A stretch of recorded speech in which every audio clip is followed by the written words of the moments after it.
Então, 2 ou 3 coisas que queria partilhar convosco agora antes da missa. A primeira é, tudo isto que eles partilharam connosco é muito útil. Porquê? Porque Deus preocupa-se connosco, é como uma mãe. Preocupa-se com tudo o que tem a ver com os seus filhos. Das coisas mais pequeninas e insignificantes, né? Quando o filho vai para a escola, não se esquece de levar os termos e não sei o quê, e o casaco, e tem que ir bem apertado. A mãe preocupa-se com tudo. E Deus também se preocupa com tudo o que tem a ver com a nossa vida. Não é só com a questão espiritual, não é só a salvação da alma. O corpo também faz parte da nossa vida. E existe uma forte relação entre a saúde espiritual e a saúde física. Nos dois sentidos. Às vezes há doenças espirituais, há pecados que fazem mal à saúde do corpo. E o Dr. Roque até contou aquela história, aquela paciente que se foi confessar e depois da confissão a depressão já tinha quase que passado. Às vezes há pecados que temos que causam mal-estar ao corpo. E isto está no Evangelho, não sou eu, não é uma invenção nossa. Uma vez, aquela história do paralítico, não é? Perto da piscina, exato, a Betsabé. Eu queria ir quando a água se move, mas nunca chega a tempo. Jesus depois curou. Vai, toma a tua enxerga e não tornes a pecar, para que não te suceda nada de pior. Ou seja, aquela paralisia tinha uma causa espiritual. Uma vez ouvi um padre também partilhar que houve uma pessoa que estava doente de uma doença, que depois da confissão ficou curada. Há doenças que têm uma raiz espiritual. Às vezes é muito evidente. Eu falando com as pessoas que vêm, a história do perdão é sempre um problema muito grande. Injustiças que as pessoas viveram e que marcaram muito. E a pessoa amargurou, ficou com aquilo, ficou ali uma espécie de pedra no sapato, ou melhor, pedregulho no sapato. E os anos foram passando e faltava tudo, faltava alegria, faltava saúde. Uma vez um caso eu lembro-me de uma pessoa às vezes nestes casos, depois de perceber onde é que está o problema, eu peço-lhes a elas ajuda, quer dizer, peço que repitam comigo, porque é muito difícil às vezes perdoar. Pronto, as histórias são muito variadas, mas as mais frequentes são problemas na família, dentro da família, ou com pessoas perto da família, padrastos, madrastas, etc. Às vezes há coisas muito feias que acontecem, que não deviam acontecer e que marcam muito as pessoas. E então tento ajudar as pessoas a perdoar. E há casos em que as pessoas bloqueiam mesmo. Começam a chorar, não consigo perdoar. E é difícil. E então muitas vezes peço para repetirem. Olha, repita comigo. Querido Jesus, eu te peço que me ajudes a perdoar a não sei quem. Às vezes o máximo que eu consigo é que as pessoas pelo menos desejem conseguir perdoar. Perdoar, bloqueiam, choram, não ficam ali. Mas com um bocadinho de esforço e sobretudo com a graça de Deus consegue-se. E elas próprias testemunham que é como se saísse, sei lá, uma tonelada de peso. Não é? É outra vida que começa. Até a cara delas é diferente. A cara delas fica diferente. Ficam outras. E por isso, entre a saúde espiritual e a saúde física existe uma grande relação. Quando nós nos afastamos de Deus, eu costumo dizer, o pecado faz pessimamente à saúde. Há pecados que é evidente. Se uma pessoa não se controla, por exemplo, a beber, faz mal à saúde. O pecado faz mal a tudo. Faz mal à carteira também. Gastamos dinheiro estupidamente. Faz mal à família. Faz mal ao trabalho. Faz mal a tudo. É uma estupidez. Mas mesmo assim, nós lá caímos. Mas este foi só um exemplo. Há tantos outros vícios que fazem tão mal à saúde. O pecado é sempre algo de muito irracional. O mundo hoje tenta nos convencer que o pecado até é uma boa escolha. Até é uma escolha possível. é uma má escolha de todos os pontos de vista. De todos os pontos de vista. É sempre uma má escolha. É sempre uma má escolha. Mas o mundo tenta nos convencer do contrário. Mas o contrário também é verdade no sentido que a saúde do corpo ajuda à saúde da alma. É difícil rezar quando estamos deprimidos, por exemplo, com a depressão. É difícil fazer tudo, não é? Quando se está com uma depressão. Ou desnutridos, ou o que fosse, não é? Mal alimentados. E hoje em dia a vida não nos ajuda, porque a vida é uma correria. E nas cidades, então, as pessoas correm, comem mal, comem no café, qualquer coisa, e depois à hora do almoço também não há muito tempo, come-se um Big Mac, um hambúrguer, e depois à noite estão cansados, já não têm tempo para cozinhar. Então vivemos um bocado nesta história do descartável, é tudo de plástico, é tudo do supermercado, tudo o mais rápido que conseguirmos. Um dia ou dois não é o fim do mundo. O problema é quando a gente vive assim muito tempo seguido. 1 ano, 2 anos, 3 anos. Depois começam a vir as consequências. Não é? O corpo começa a dar sinal, não é? Como ouvimos nos vários encontros. O corpo dá sinal. Quando nós não comemos bem, quando nós não descansamos o que é preciso, eu também noto muito que há muitos problemas que surgem hoje por as pessoas não descansarem as 8 horas de sono que faz falta ao corpo. E depois faz mal. O sistema nervoso precisa de recuperar. Onde é que recupera? Quando nós dormimos.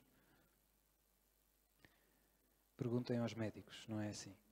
E depois, eu perco a paciência lá em casa. Tens dormido? Não, não tenho tempo. Não é?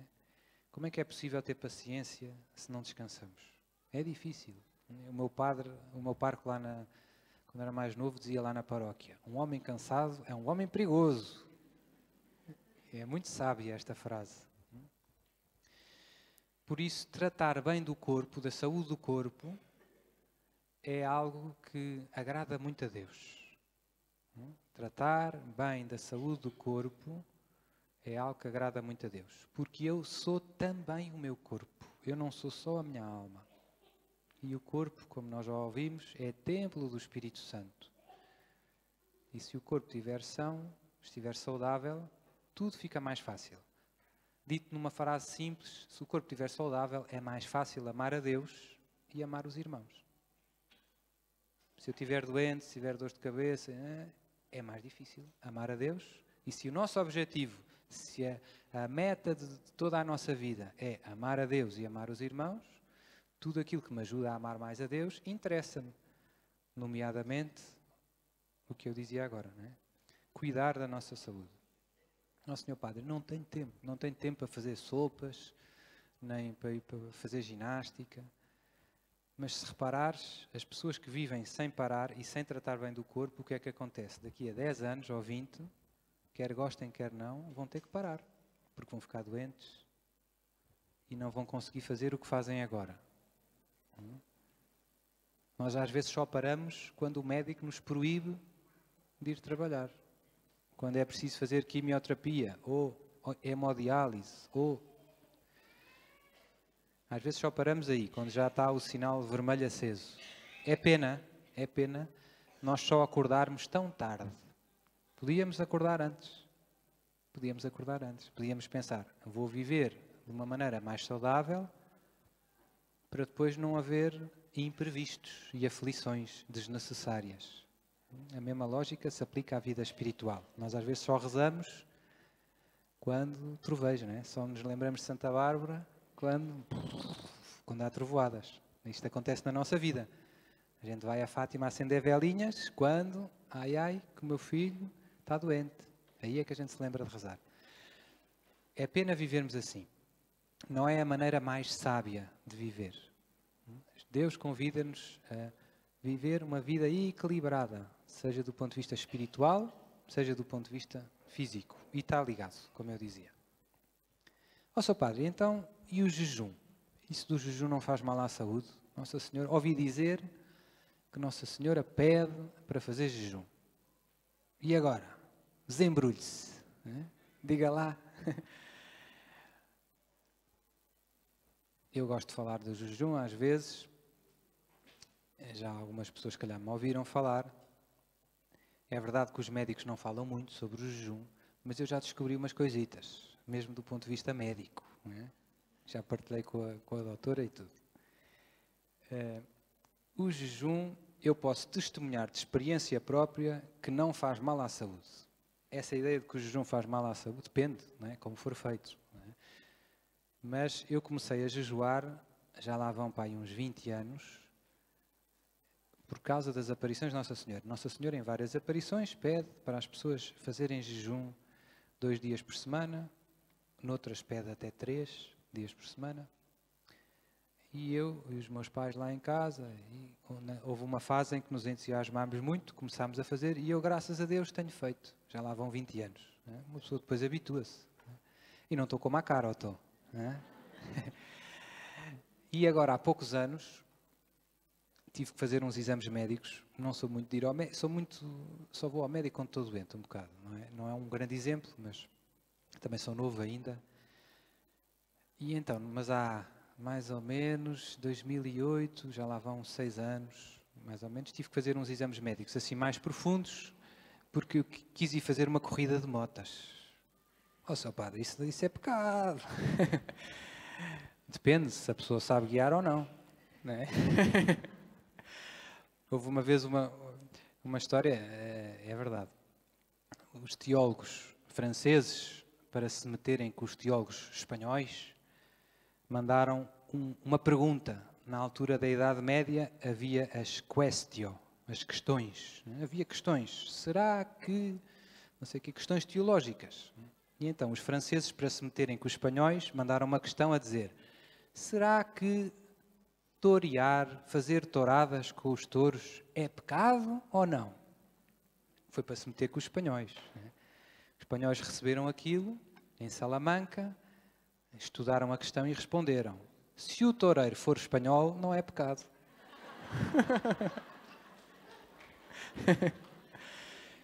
Ou seja, isto tem uma certa graça, mas tem um certo fundamento.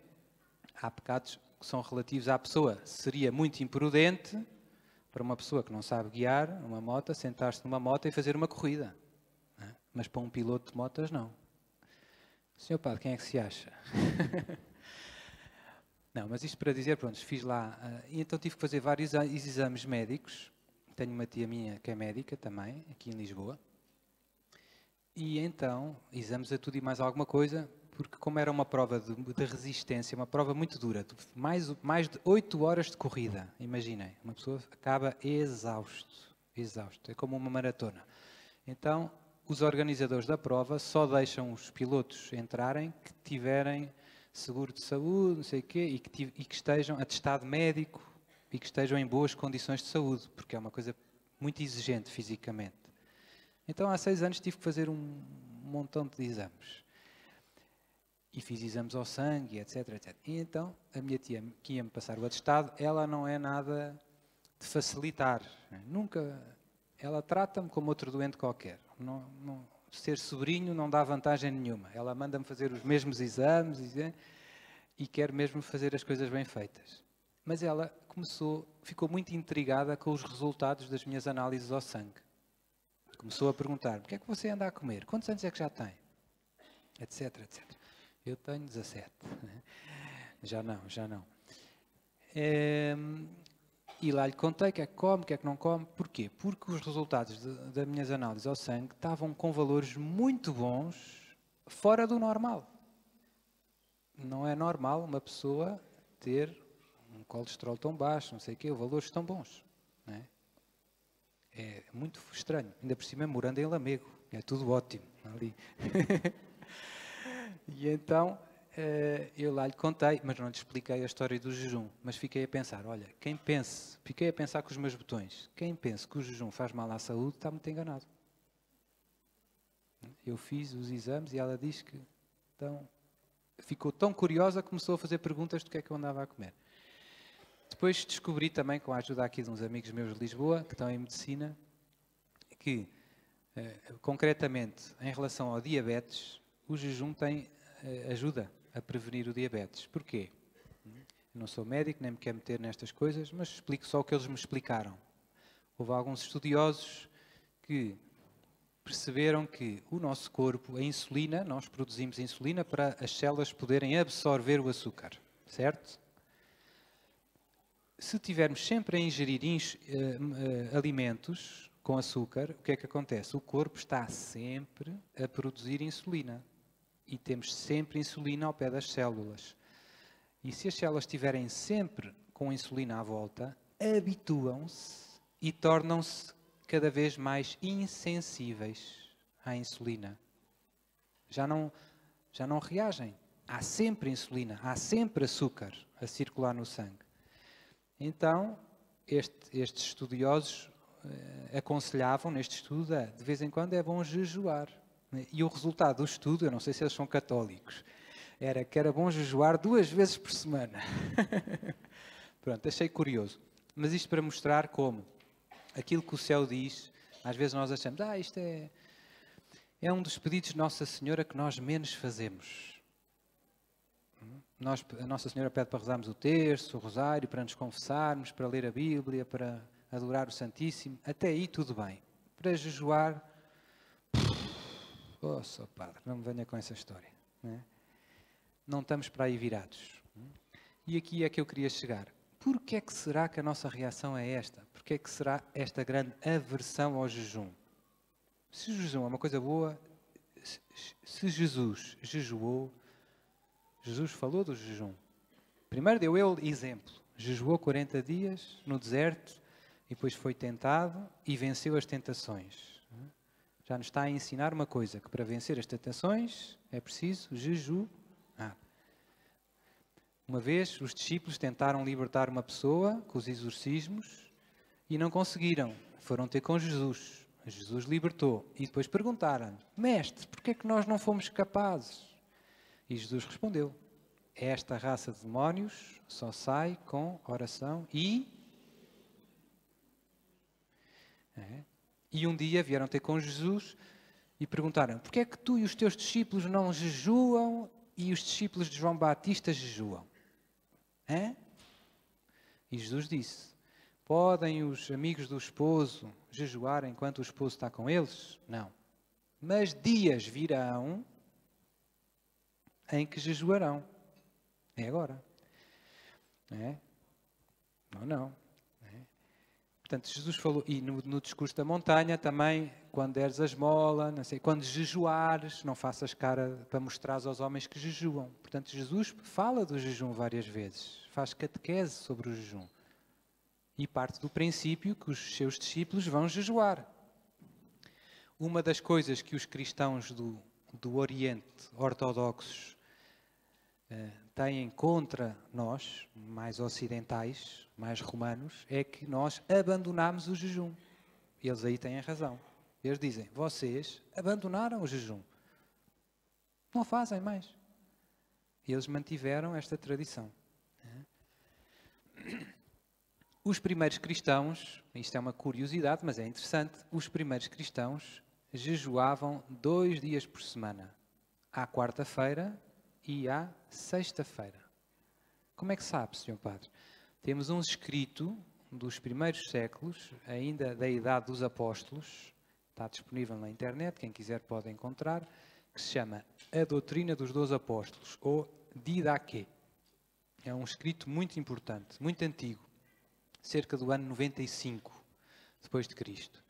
Conta como é que viviam os primeiros cristãos, como é que rezavam, etc., várias coisas. E falam lá de que jejuavam à quarta e à sexta. Os judeus jejuavam à terça e à quinta. E eles, para se demarcarem, depois a sexta-feira, para os cristãos, tinha sempre teve, e ainda hoje tem, uma ligação com a sexta-feira santa. Portanto, é um dia de mais penitência. É uma mini quaresma da semana. É uma mini quaresma. A sexta-feira é como se fosse mini quaresma. E ainda hoje, se repararem, só há 2 dias do ano que é obrigatório jejuar. É quarta-feira de cinzas e sexta-feira santa. Quarta e sexta. Que engraçado. Ainda ficou esta ligação. E durante as sextas-feiras do ano, é uma coisa que às vezes as pessoas não sabem muito bem, é obrigatório a chamada abstinência de carne, em teoria. Ó, Sr. Padre, mas mesmo na Páscoa? Sim, mesmo na Páscoa. O que diz o Código de Direito Canónico é todas as sextas-feiras do ano em que não caia em nenhuma solenidade, ou seja, se o dia de Natal, 25 de dezembro, for uma sexta-feira, nesse dia não é dia de abstinência, pode-se comer carne. Venha ao Peru, não é? Ou venha ao que for, não é? O bacalhau não dá porque é peixe, não é? Tinha que ser assim uma coisa. Então, se numa sexta-feira do ano há alguma festa, todos os santos, dia 1 de novembro, calha numa sexta-feira, nesse dia não é dia de abstinência. Mas se não for, em todas as sextas-feiras do ano é dia de abstinência. E nós estamos obrigados a cumprir esse preceito. É uma dos mandamentos da Igreja. E se eu não fizer, olha, desobedeço, devia-me confessar, devia. Não vivi a abstinência nas sextas-feiras. Mas eu gosto imenso de peixe. Por isso, a Igreja ensina que a abstinência das sextas-feiras de carne pode-se mudar por outra obra de penitência. Porquê? Porque nos nossos dias, não comer carne não custa assim muito. A carne é normal, não é? Às vezes até é mais caro um bom peixe do que carne. E por isso, isso deixou de ser um sacrifício. Já não é um grande sacrifício, não é? E por isso a Igreja, que quer que se mantenha o espírito da abstinência, diz que nós podemos trocar livremente essa abstinência de carne por outro tipo de sacrifício. Vou-me abster de, não sei, ver televisão à sexta-feira. Esse é bem melhor que não comer carne. Não é? Esse era ótimo. Não é? Vou-me abster de ver os morangos com açúcar. Isso é que era. Isso não é só à sexta, é todos os dias. Isso é veneno. Isso não é carne, é veneno. Então, pode-se mudar. Ou por outro alimento, ou por outra obra. Não é? Outra obra. Vou rezar mais, vou fazer a via sacra. Em vez de abster de carne, vou fazer a via sacra. Ótimo. Quem faz isso cumpre o preceito da abstinência nas sextas-feiras. Cumpre. E agora vem a grande questão. Sr. Padre, mas o que é que me dá o jejum? O que é que eu ganho com isso? Como dizem os ingleses, what's the point? Para que é que serve? Na tradição bíblica, no Antigo Testamento, no Novo Testamento, é uma obra de penitência. A palavra penitência literalmente significa conversão. Às vezes nós achamos que penitência é sofrer, doer. Penitência é mudar de vida, mudar de maneira de pensar e de maneira de viver, de maneira de decidir, mudar de rumo. Nós estamos, imaginem um barco, vai na direção de Cacilhas e vira para a Almada. Houve ali uma penitência, houve ali uma conversão, houve ali uma mudança de rumo. As obras de penitência ajudam-nos a mudar de rumo na nossa vida.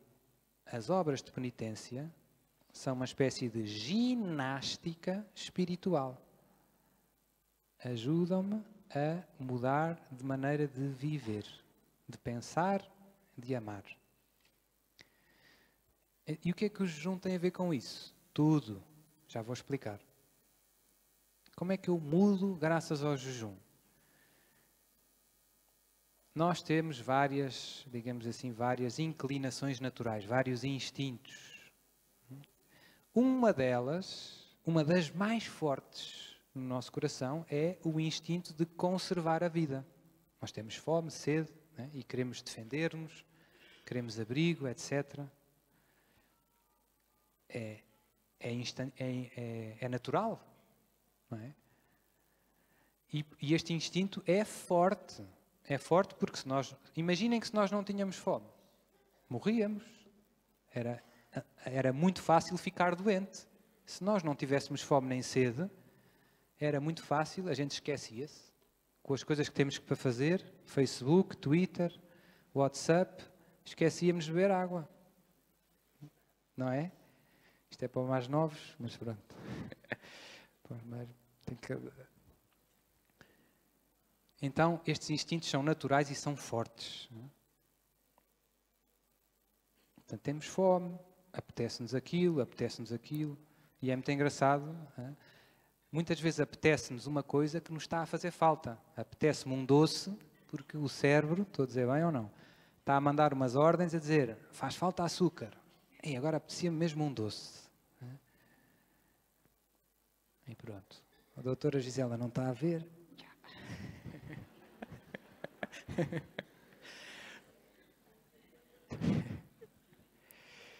Portanto, o corpo está feito para isso. Pede alimento. O corpo pede alimento. Naturalmente. E bebida, etc. Mas é muito importante que o Senhor do nosso corpo sejamos nós. Porquê? Porque o corpo pede uma coisa, mas eu preciso de pensar um pouquinho e perceber. Mas agora, eu preciso disto? Preciso de comer mais esta quarta tigela de mousse? Ou não? Ou chegam 3? Eu gosto de mousse, por acaso. Portanto, o exemplo não foi por acaso. Minha mãe faz uma mousse muito boa, com muitas claras. Então, não é muito forte. Dá para comer muito. Muito boa. Não tem glúten. E tem ovos. Ovos cheios de proteínas que nos fazem bem. Nós somos um animal racional. Deus deu-nos a cabeça para nós a usarmos. Não é? E temos que ver se aquilo que devíamos, não é? Como São Paulo diz, tudo me é permitido, mas nem tudo me convém. Oh, só padre, mas apetece tanto. Pois, mas às vezes não é bom. Às vezes apetece muito, mas não me convém. É que apetece imenso, Senhor Padre. Pois, mas não me convém. Então, muitas vezes em nós experimentamos esta luta. Estou a dizer alguma coisa que não é verdade? É uma luta. Eu não devo comer isto. O médico já me disse 3 vezes. Mas apetece tanto. Pronto, hoje é Natal, vá lá. Ninguém vê. E muitas vezes o nosso corpo acaba por vencer. Nós deixamos-nos conduzir pelo que nos apetece e não tanto por o que nos convém. E depois lá aumentam os diabretes, né? Colesterol, etc. Né? Uns quilinhos a mais. Tenho um padre amigo meu que é o padre mais bem disposto que eu conheço, de Portugal e do mundo. Né? Ele é assim bastante forte, né?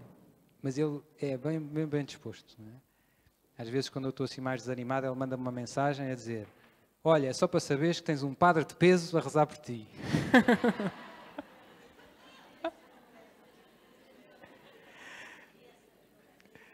E ele brinca, diz que quando vai à farmácia e vai-se pesar lá naquelas balanças, que há sempre uma balança nas farmácias, né? Põe-se uma moeda, põe-se lá em cima e que a balança diz assim, 1 de cada vez.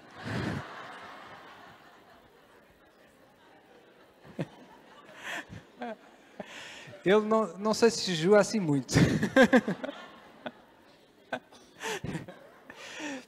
Exatamente. Este é mais...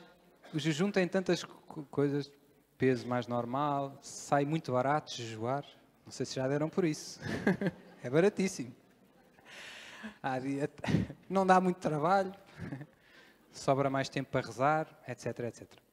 Pronto, mas voltando atrás, experimentamos tantas vezes em nós esta tensão entre o que me apetece e o que me convém verdadeiramente.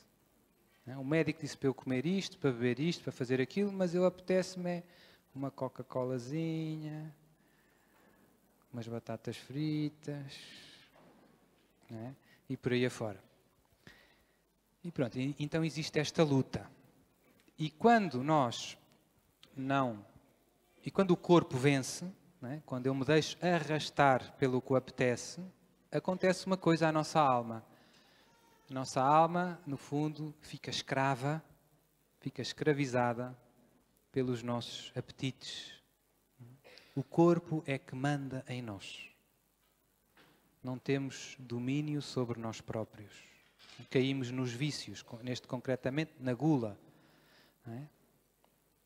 Os vícios escravizam-nos. E é uma experiência de perda de liberdade e de capacidade de amar. O corpo manda em mim. E isto é uma tentação que todos temos, a não ser que estejamos muito doentes. É raro alguém não gostar de alguma coisa. Não é? É impossível, só se estiver doente. E por isso todos temos que lutar e fazer este esforço para dizer ao corpo, calma aí, quem manda aqui sou eu. Não é? Querias isso? Pronto, agora não. Daqui a bocado. E este exercício é muito importante. Na nossa sociedade, nada ajuda a isto. Nós vivemos num mundo em que toda a gente faz o que lhe apetece desde criança. E então, em geral, eu noto que as pessoas têm pouco autodomínio. Neste caso, do ponto de vista cristão, chama-se a temperança, a virtude da temperança.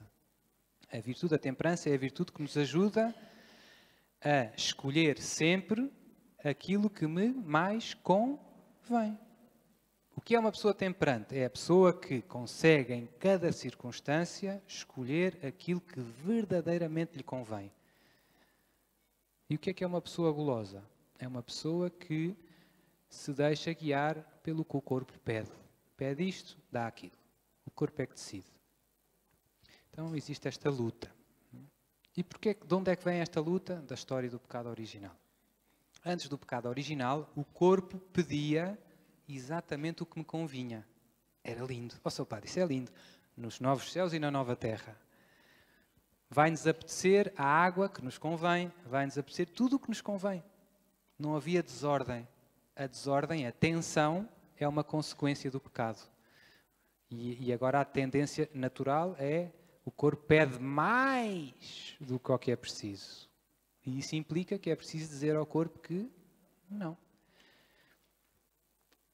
E o jejum? O jejum entra exatamente nesta batalha que todos temos que fazer. O jejum é uma ginástica, como eu já disse, que nos ajuda a dizer ao corpo que quem manda aqui sou eu. Agora vou fazer o que eu quero e não o que tu queres, corpo. E, portanto, um dos frutos, o fruto mais imediato do jejum é um crescer neste domínio de si mesmo. Domínio de si mesmo. Portanto, na virtude da temperança ou da sobriedade. No Novo Testamento, normalmente, está escrito sobriedade. São Pedro, sede sóbrios. Vigiai. Além disto, na tradição bíblica, se repararem, o jejum muitas vezes é posto ao lado da oração. Esta raça de demónios só sai com oração e jejum. Antes de não sei o quê, ele orou e jejuou a Deus. No Antigo Testamento temos várias passagens também. O jejum e a oração combinam bem. É como o chocolate com as avalanches. Combinam bem. Porquê? Tem uma razão mais espiritual. A razão, o valor humano do jejum, isto vale para qualquer homem que tenha razão, é um exercício de autodomínio sobre os nossos instintos. E interessa a toda a gente. Porque controlar-nos mais é melhor para viver melhor. Não é? Ó seu padre, se eu me controlasse, eu às vezes não me controlo lá em casa. A minha mulher começa a dizer umas coisas e eu... O jejum vai ajudar. O jejum. Porque quem se controla a comer, também se controla a falar. Não é? Etc, etc. Portanto, nós precisamos do domínio para tudo na vida. Não é? Para tudo na vida. Temos que nos controlar. Não podemos deixar o corpo mandar em nós. Mas espiritualmente, como eu dizia, existe uma grande relação. O jejum e a oração casam muito bem. Casam muito bem. Por que será? Porque a oração é uma atividade mais espiritual, em que nós falamos com Deus, entramos em diálogo com Deus. Rezar é falar com Deus. E é uma atividade que requer, como é que eu ia dizer, que é mais fácil em determinadas circunstâncias. Imaginem que eu vou rezar o terço ali para o meio da Avenida da Liberdade, com caminhões a apitar. Não há muitos caminhões, mas carros e... Há muito barulho, há muitas distrações, é difícil. O ambiente não ajuda. O ambiente não ajuda. É possível, mas não é fácil. E por isso devemos procurar um ambiente... Não, há ali uma capelinha, ali no Sagrado Coração de Jesus, não está ali quase ninguém, é silencioso, está o sacrário. Eina, aquilo é que é bom. Fica ali, que bom, um silêncio. Então as circunstâncias ajudam à oração. O jejum faz isso nas circunstâncias que nós quisermos mais fisiológicas. Se nós tivermos, imaginem, não é, comer um belo almoço, seu padre, venha lá à minha casa, pronto, eu vou, cozida à portuguesa, pimba. É? Pronto, e agora? Agora, olha, podíamos era rezar o terço. Seu padre. É difícil. É difícil, não é? Eu não sei se vocês... Eu estudava, fui muitos anos estudante, muitos mesmo. Fui 24 anos estudante, seguidos. Não é? Ainda, por isso é que estou careca já. E então experimentei muitas vezes que depois do almoço... Depois do almoço há ali umas 2 horas, não sei como é que... Há ali 1 hora, é que eu de vez em quando acordava em cima dos livros. Já todo babado. Havia uns colegas meus lá no seminário que brincavam e diziam, olha, eu vou estudar Direito. Era bem. E por isso, isto é um bocadinho visto o oposto do jejum, quer dizer, depois de comer, quando estamos com o corpo muito pesado e quando temos o corpo a trabalhar, é difícil pensar sequer. Até fisiologicamente, o sangue vai para o estômago, não é? Não há tanto sangue no cérebro. E, portanto, não são as circunstâncias favoráveis. Não são as circunstâncias favoráveis. Por isso, o jejum casa muito bem com a oração. É bom comer pouco, jejuar quando se vai rezar. Ajuda. A nossa cultura, como eu dizia, na nossa cultura contemporânea, nós comemos muito desregradamente. Este é um último motivo, tem a ver mais com o nosso tempo. Eu não sei... Também não me quero meter muito nisto, que não sou médico, mas nós comemos, há países em que se come o dobro das calorias indicadas. Uma pessoa que devia comer 2.000 calorias come, na Europa, nos Estados Unidos, 4.000 por dia. Come o dobro. Significa que o corpo tem que fazer um esforço enorme para eliminar o que não é preciso. Eu até fico surpreendido de nós engordarmos tão pouco. Estou a dizer bem? Devíamos engordar o dobro, mas não, engordamos só mais um bocadinho. Depois, ao fim de uns anos, é que a coisa já está mais complicada. E por isso há todo um esforço, como eu disse, isto é cultural, porque nós crescemos desde criança a fazer o que nos apetece.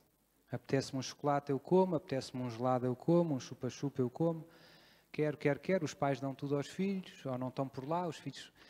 E nós crescemos e depois tornamos umas crianças mimadas. E depois é um trabalhão para educar uma criança mimada com 15 anos. Ou não é? E com 20, e com 30, igual. Não é? Então o problema vem de trás. Não é por acaso que Nossa Senhora, em todas as aparições, insiste no jejum. Fala do jejum como um caminho de libertação. Libertação, como eu dizia, dos vícios, da gula, dos maus instintos. De ganhar um domínio sobre nós próprios. Sermos nós os senhores da nossa vida. Quem manda, eu faço o que me convém, não o que o corpo pede. O jejum é só um exemplo. Senhor Padre, mas eu não posso, eu tenho mesmo que comer qualquer coisa. Mas há maneiras muito criativas de jejuar. Porque às vezes pensamos que jejuar é não comer nada e estar quase já a precisar de soro. Não, calma, não é? Se o objetivo é dizer ao meu corpo que quem manda aqui sou eu, isso é o mais... É o ponto. Então eu posso fazer isso de maneiras muito criativas e de maneiras até saudáveis. Eu vou dar alguns exemplos que são só algumas sugestões. Pois cada um é que vê no seu caso. Pronto, imaginemos. Então, amanhã, hoje é domingo, quarta-feira vou jejuar. E agora? De manhã o que é que eu faço? Um pequeno almoço. Vou comer umas frutas ou vou ver umas dias. Imaginem, por exemplo, eu não gosto de banana. Eu por acaso gosto, não é? Mas não gosto de banana. Mas a banana tem imensa coisa. Calorias e potássio. E é melhor comer uma banana do que não comer nada. Eu não gosto de banana, apetecia-me imenso uma tigela de choca-piques. Estou a olhar para ela, mas vou dizer, não, hoje vou comer uma banana. E vou oferecer, portanto, isso já é este exercício de eu faço o que me convém e não tanto o que me apetece. Ou, melhor ainda, aquela receita da banana verde. Né? Fazer a receita da banana verde, e aquilo não me apetece nada. Mas é para o meu corpo aprender que quem manda aqui sou eu. Então é um 2 em 1. Além de reforçar, fazer este exercício da vontade sobre os nossos instintos, além de fazer essa ginástica, é um 2 em 1, porque também estou a ingerir nutrientes que me fazem falta para ficar saudável. Ei, sou padre, isso agora foi muito bom.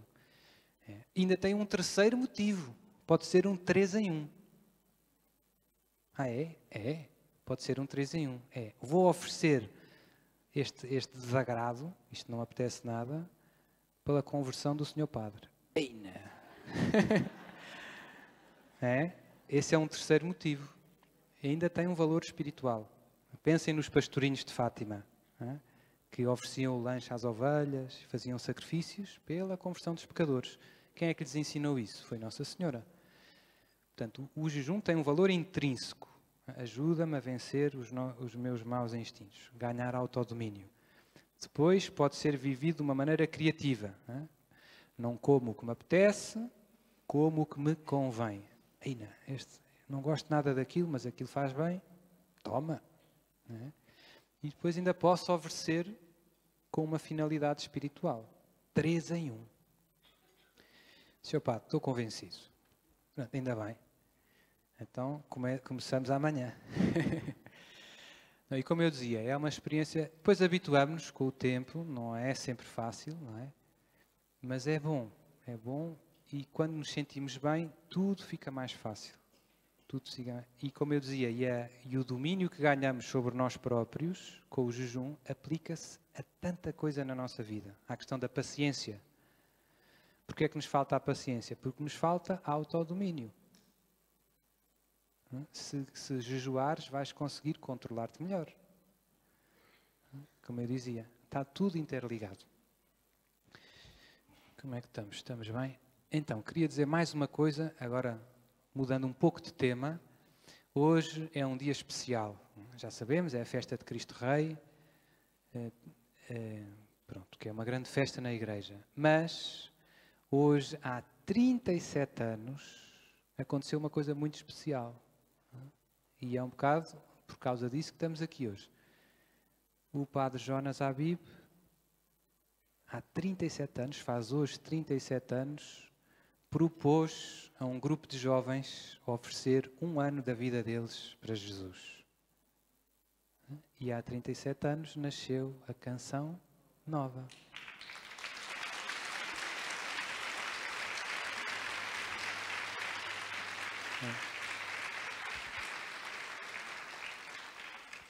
E, portanto, daqui a bocado já cantamos os parabéns. Eu gosto de cantar os parabéns, que ajuda a eles, a toda a família Canção Nova. Mas queria também meditar um bocadinho. Já pensaram, quando nós damos um sim a Jesus, o que Jesus faz com isso?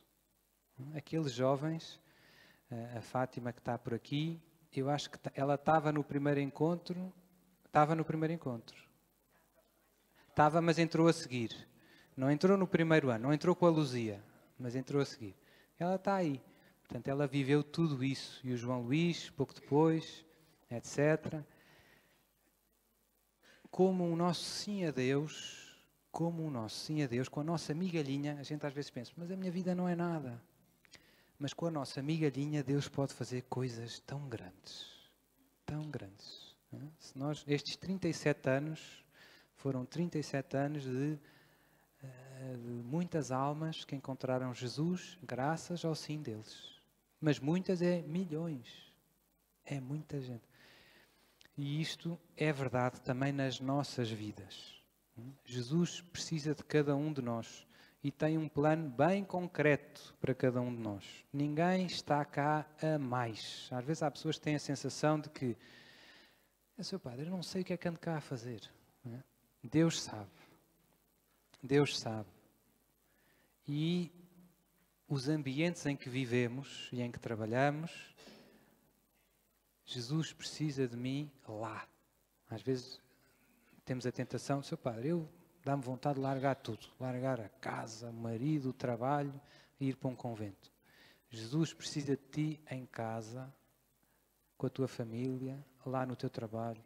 Mas não é fácil, não. Ninguém disse que era fácil. É bem difícil, é. Mas Jesus, tu és o soldado de Jesus, és o apóstolo que Jesus precisa na tua família, com os teus colegas de trabalho. Ontem já falámos um bocadinho disto, na homilia, não é? Temos que ser testemunhas, não é fácil. Mas anima-nos muito ver o que Jesus faz quando nós lhe damos um sim. O nosso sim a Deus, se nós formos fiéis, Deus pode fazer coisas muito grandes.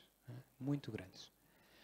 É muito importante, e isto aqui vale para todos, mas hoje de uma maneira especial para os nossos irmãos da Canção Nova, de consagrados, que para poder ser um instrumento de Jesus, para que Jesus nos possa usar, através de nós tocar muitas almas, há uma condição decisiva, que é que eu queria insistir com força, que é a nossa verdadeira união com Ele. Só vai correr bem, não basta dar um sim, depois é preciso viver com Jesus todos os dias. Jesus só vai poder trabalhar através de mim se eu estiver bem unido a Ele. E não é uma questão de fazer muitas coisas para Jesus, andar a correr de um lado para o outro, a distribuir panfletos e a fazer... Para isso correr bem, para esses panfletos mudarem vidas, eu tenho que viver, eu tenho que estar transbordante de Jesus. E como é que isso se faz? Sobretudo através da vida da oração e dos sacramentos. Há alguns conselhos que eu dou, hoje é mais para as almas consagradas, mas vale para todos nós.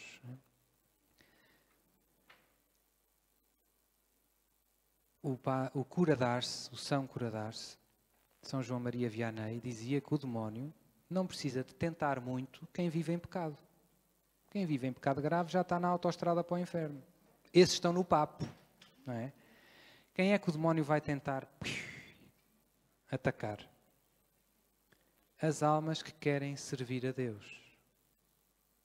E quanto mais querer, este que eu dizia há pouco, o nosso sim, não é? Perguntem ao padre Jonas Habib se a vida dele é fácil. É? E aos membros da Canção Nova e a qualquer consagrado que lute pela salvação das almas. Não, é uma luta feroz. Não é? Mas eu posso animar e digo, mas isso é bom sinal. É sinal que estamos a querer servir a Deus. Se o demónio estivesse contente connosco, cuidado. Não é? Portanto, vai haver luta intensa. Quem quer servir a Deus, quem quer ajudar os outros a ir para o céu, vai haver luta. Mas é bom sinal. É sinal que estamos na estrada do céu. Não é? Para vencer nessa luta e, sobretudo, para Deus nos poder usar como instrumentos, o fator decisivo é viver unido a Jesus, viver na graça de Deus, viver transbordante de Deus. Essa graça recebemos nos sacramentos, sobretudo na Eucaristia, na comunhão, na confissão, na oração, na palavra. Vou dar alguns conceitos que eu gosto de dar muito. Isto é muito mais para os consagrados, para os padres, para as freiras, mas vale para todos. Né? Mas é muito, vocês vão ficar um bocado assustados. Mas eu acho que para um consagrado é o mínimo para se aguentar em pé. Confissão todas as semanas. Para as pessoas eu costumo dizer todos os meses, mas para um consagrado, para um padre, para uma freira, para um membro de uma comunidade, todas as semanas. Porquê? A confissão, além de lava a nossa alma, limpa-nos, nós tomamos banho, lavamos o cabelo e os dentes, graças a Deus. Não é? A alma precisa de cuidado. Além disso, a confissão ajuda-nos a estarmos continuamente a arrepender-nos dos nossos pecados. E isso ajuda a manter o nosso zelo bem aceso, o zelo pela salvação das almas. O mais triste que pode acontecer a um padre, a um missionário, a uma irmã consagrada, é perder o zelo pela salvação das almas. Tanto se lhe dá como se lhe deu. Que as pessoas se confessem, que vão para o céu, que não vão. Não quero saber, não estou nem aí. Se isso acontece num consagrado, é o maior desastre. É o maior desastre. E o demónio sabe, e por isso ataca muito os consagrados. Ataca. Porque ele sabe que o sim deles leva muitas almas para o céu. Então vai mandar uns tiros ali no porta-aviões.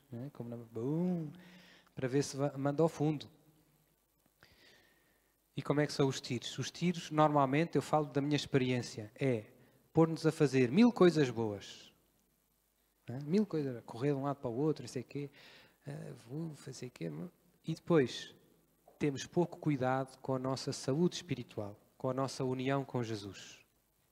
Com bons motivos, hoje não deu para confessar, porque fui fazer um retiro não sei aonde. Estou a falar contra mim, né?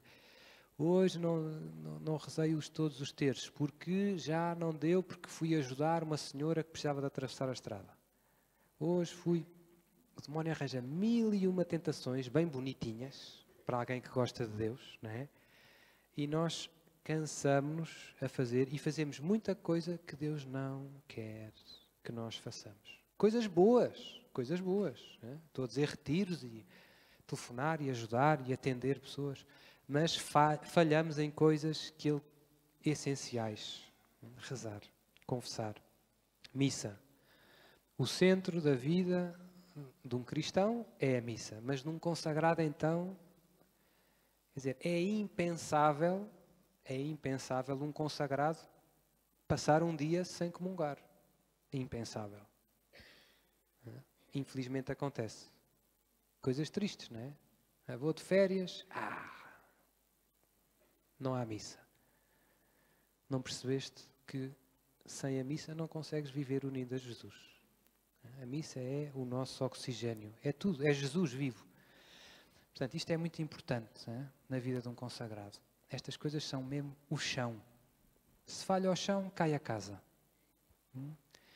Depois, outros conselhos que eu dou muito, os consagrados, isto é mais para as irmãs e para os padres, os que são, digamos assim, religiosos, têm a obrigação de usar o hábito. O hábito, Sr. Padre, o hábito não faz o monge. Não faz o monge, mas ajuda muito. Ajuda. Porque se eu tirar o hábito, não me comporto da mesma maneira. Nem vocês, quando me encontram. Não é? E o mesmo vale para as irmãs, etc, etc. Portanto, o hábito ajuda muito. Ajuda-nos a mantermos fervorosos. Não é? E se o nosso objetivo é ser testemunhos de Jesus, quer que as pessoas vão na rua e se lembrem de Deus, isto aqui vê-se quase na outra banda, em Cacilhas, não é?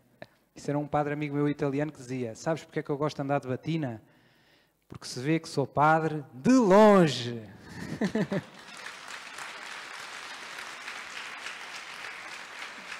E eu tenho muitas histórias bonitas por causa do hábito. Está sempre a acontecer. Às vezes estou no meio do aeroporto, no outro dia vem um homem a correr lá do fundo. Padre, padre, padre. Uma vergonha, tudo a olhar. Tudo a olhar e depois o senhor vinha a falar espanhol. Padre, usted habla espanhol? Posso-me confessar? Pode. Ei, o homem ficou radiante. Não é? Pronto. No outro dia saí do autocarro, do avião, ia buscar as malas, uma senhora a falar comigo, e tal, em inglês. Percebeu que eu falava inglês. Eu até lhe pedia para me confessar. Pronto, confessou-se logo. Enquanto esperava pelas malas, confessou-se. Passado um bocado foi buscar o marido. Pronto. Então, não é? Acaba por ajudar muito, suscita ocasiões. Pronto. Portanto, depois o terço, no caso dos consagrados, eu peço o rosário Sou padre, o que me mantém de pé, eu falo muito, dou muito este testemunho, rezar o rosário é a minha salvação. Rezo os 4 terços todos os dias, há muitos anos, e é a minha salvação. Basicamente, o segredo, porque é que o senhor anda aí com boa cara? Rezo muito, rezo os terços. E, portanto, dou o que experimento. É o que me salva. E a missa, e a confissão, tudo isto, mas eu vejo mesmo que o rosário é forte, forte, forte. Depois, outra muito importante, e aqui eu acho que esta vale muito para todos, valem todas para todos, mas e aqui termino, depois há muita coisa, há a Bíblia, há a missa, etc. Mas eu queria insistir muito nesta questão da oração pessoal, da oração individual. Há muitos nomes que lhe chamamos, a meditação da palavra, cada um chama-lhe o nome que quiser. A ideia é, todos temos que ter todos os dias um tu a tu com Jesus. Um tu a tu com Jesus. E esse tu a tu, nesse tu a tu é preciso ser mesmo um tu a tu, ou seja, estarmos nós e Jesus, de preferência com o Santíssimo, numa capela, às vezes não dá, pode ser no quarto, mas é muito importante haver este tu a tu e este tu a tu ser com calma. Não podem ser 5 minutos a correr, não podem ser 10 minutos a correr. Aos consagrados eu digo 1 hora, pelo menos. 1 hora. 1 hora passa a voar. E neste tu a tu tem que haver silêncio também, para ouvir Deus. Há coisas que Jesus só nos mostra nesses momentos. Há coisas muito importantes sobre nós e sobre o que Ele quer, que Jesus só nos mostra nesses momentos. Então esses momentos são decisivos para uma alma consagrada. E eu vejo que o demónio faz de tudo para nos roubar esses momentos. Tudo. Ele sabe que se nós... Eu até vou à missa, eu até rezo o terço com os irmãos, mas se não há aquele tu a tu de intimidade com Jesus, a nossa relação esfria, começa a arrefecer, eu deixo de ouvir a voz de Deus e depois parece uma galinha tonta. Corro, com boas intenções, mas já pouca coisa acontece, porque já não sou um instrumento nas mãos de Deus. E Jesus disse tudo isto. Eu vou resumir todo este ensinamento no Evangelho de São João. Jesus diz: eu sou a videira, vós sois os ramos. Sem mim, nada podeis fazer.